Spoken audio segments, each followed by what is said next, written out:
Hello dear students, this is Ruchika Chugh और आज के इस वीडियो में हम ट्रायंगल्स की सिमिलैरिटी का थर्ड क्राइटेरियन स्टडी करने वाले हैं। वो क्या है? वो है SAS सिमिलैरिटी क्राइटेरियन। इससे पहले हमने दो क्राइटेरिया स्टडी किए हैं सिमिलैरिटी के लिए। किसकी सिमिलैरिटी के लिए? ट्रायंगल्स की सिमिलैरिटी के लिए। वो थे AAA एंड SSS। AAA को हम AA की तरह भी यूज़ कर सकते हैं, जैसा कि हमने पिछले वीडियो में डिस्कस किए हैं। तो आइए इस वीडियो में हम स्टार्ट करते हैं SAS सिमिलैरिटी क्राइटेरियन का प्रूफ।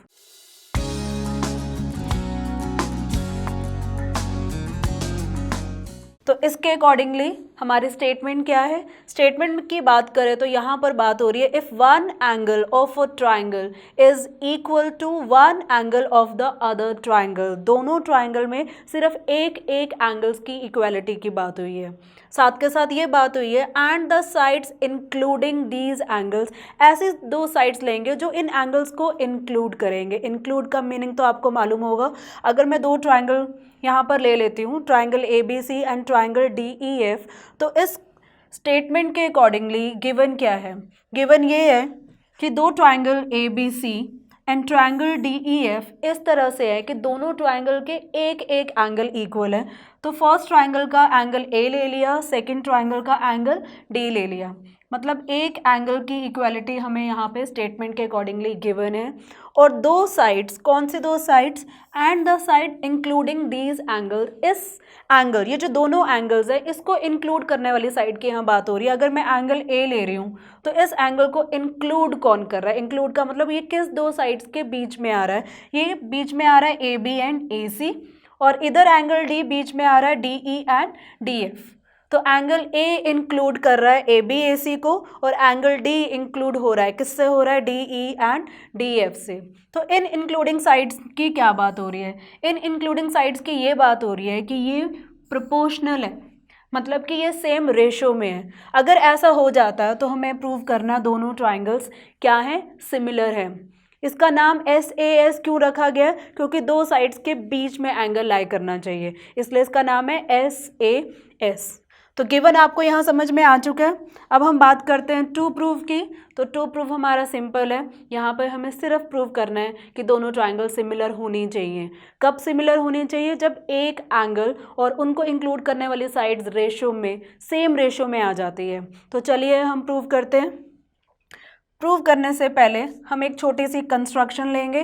कंस्ट्रक्शन वैसी है जैसे हमने पिछले थ्योरम्स में पढ़ी है। हमने क्या किया, जो ट्राइंगल है DEF, वहाँ पर हमने दो पॉइंट्स ले लिए P and Q। Take points P and Q on the side DE and DF respectively such that DP equal to AB। जो DP है हमारा वो किसके इक्वल है? AB के इक्वल हमने लिए, और DQ की इक्वालिटी हमने रखी है AC से। और उसके बाद हमने क्या करना है? P एंड Q को ज्वाइन कर देना है, वही कंस्ट्रक्शन जैसा हमने पीछे किया।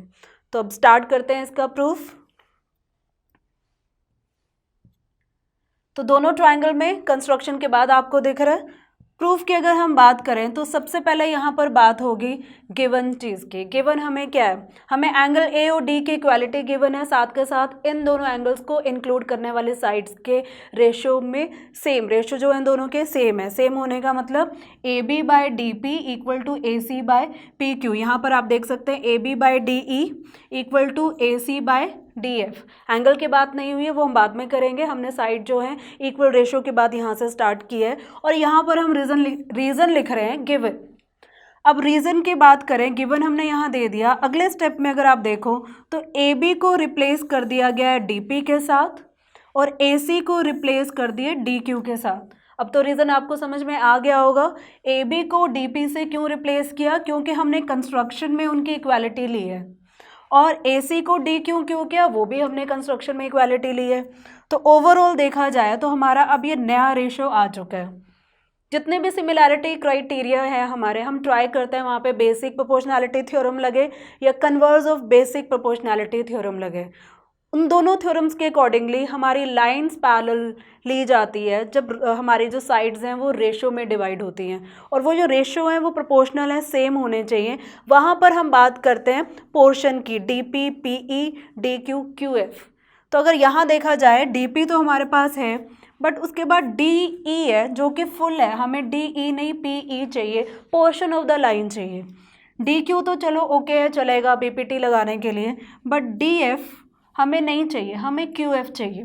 मतलब हमें कहीं ना कहीं से डी ई और डी एफ जो फुल लाइंस हैं ट्राइंगल की उनको श्रिंक करना है। श्रिंक करने का मतलब डी ई को श्रिंक करना है पी ई के साथ और डी एफ को श्रिंक करना है क्यू एफ। और ये श्रिंक हम कैसे कर सकते हैं? ये श्रिंक हम कर सकते हैं दोनों साइड में माइनस करके डिविडेंडो के साथ। और अगर हम ये सब्ट्रैक्शन कर रहे हैं तो जिस साइड को हम श्रिंक करना चाहते हैं वो न्यूमरेटर होना चाहिए। हम किसको श्रिंक करना चाहते हैं? हम डी ई को श्रिंक करना चाहते हैं और इस टाइम हमारा डी ई डिनोमिनेटर है। डी एफ को भी हमने श्रिंक करना है, वो डिनोमिनेटर है, तो कोई प्रॉब्लम नहीं है, यहाँ हम रेसिप्रोकल करके उनको न्यूमरेटर में ले आएंगे। तो आप देख सकते हैं यहाँ पर हमने रेसिप्रोकल किया है।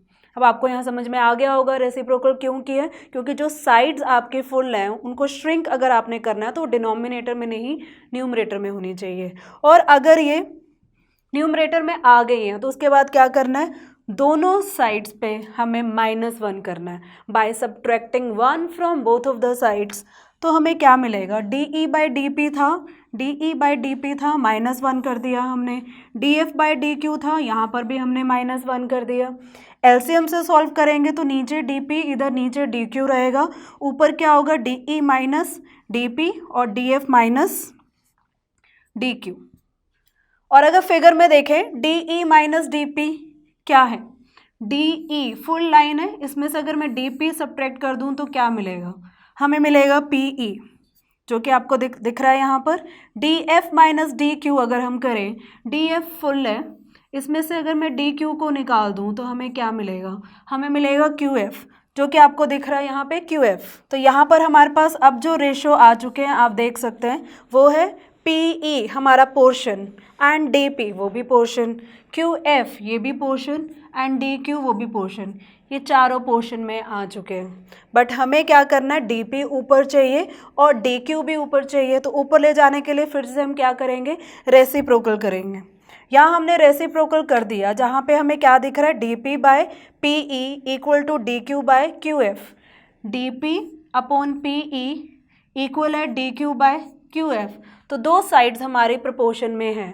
अगर दो साइड हमारे प्रोपोर्शन में है तो हम फाइनली क्या बोल सकते हैं? हम ये बोल सकते हैं कि हमारे जो लाइन है वो थर्ड लाइन से पैरेलल हो जाएगी। मतलब हम क्या बोल सकते हैं? P Q parallel to E F. ऐसा क्यों है? ऐसा बोला जाता है converse of basic proportionality theorem में। उसके अकॉर्डिंगली आपको मालूम है, हम पहले ही प्रूव कर चुके हैं, अगर किसी ट्राइंगल में एक लाइन दोनों साइड को सेम रेशो में डिवाइड कर रही है तो वो लाइन डेफिनेटली थर्ड लाइन की पैरेलल होनी चाहिए, जो कि हमें यहाँ पर दिख रही है।